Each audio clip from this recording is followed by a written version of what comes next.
മനുഷ്യനെന്നത് അവൻ്റെ ചിന്തകളാണ് എന്ന് ഫ്രെഡറിക് നീഷയുടെ ഭാഷ്യം. അങ്ങനെയെങ്കിൽ ഒരു വ്യക്തിയെ നമ്മൾ അറിയുമ്പോൾ, ആഴത്തിലറിയുമ്പോൾ അവരുടെ ചിന്തകളാണ് നമ്മൾ ആദ്യം മനസ്സിലാക്കേണ്ടത് എന്ന് തോന്നുന്നു.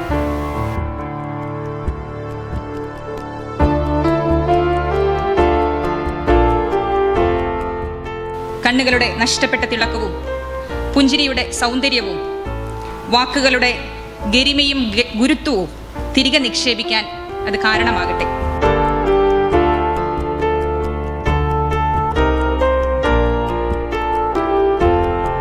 വ്യക്തിപരമായ വൈകാരിക അനുഭവങ്ങളെ ഇങ്ങനെ പറഞ്ഞു തീർക്കാനുള്ള ഇടമായിട്ട് നമ്മളതിനെ കരുതുകയാണെങ്കിൽ അതിനൊരു തെറാപ്യൂട്ടിക് ഹെൽപ്പ് മാത്രമേ ഉള്ളൂ.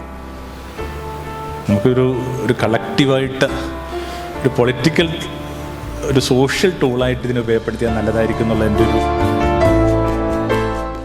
നമ്മളുടെ അവസ്ഥകളിൽ കുറച്ച് മാറ്റം വരുന്നുണ്ട് എങ്കിൽ പോലും നമ്മുടെയൊക്കെ അടിസ്ഥാന സ്വഭാവത്തിൽ നമ്മളൊരു എത്ര വയസ്സ് വരെയൊക്കെ ആയിരിക്കും ഒന്ന് വളരുന്നത്. അതായത്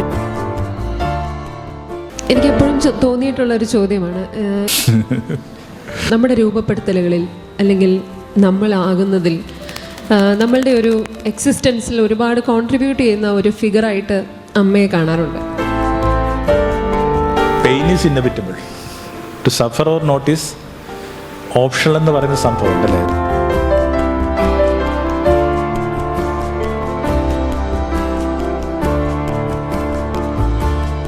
വ്യക്തിപരമായ വ്യഥകൾ വളരെ കുറവാണ്.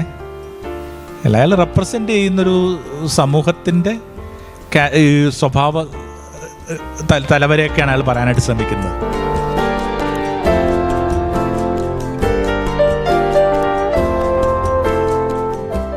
ഏറ്റവും അടിസ്ഥാനപരമായ ചില കാര്യങ്ങൾ അഡ്രസ്സ് ചെയ്ത് വിളിക്കുന്ന വാക്കാണ് തോന്നുന്നു നീതി എന്ന് പറയുന്നത് അല്ലേ, ഏറ്റവും ബേസിക്കായിട്ട്.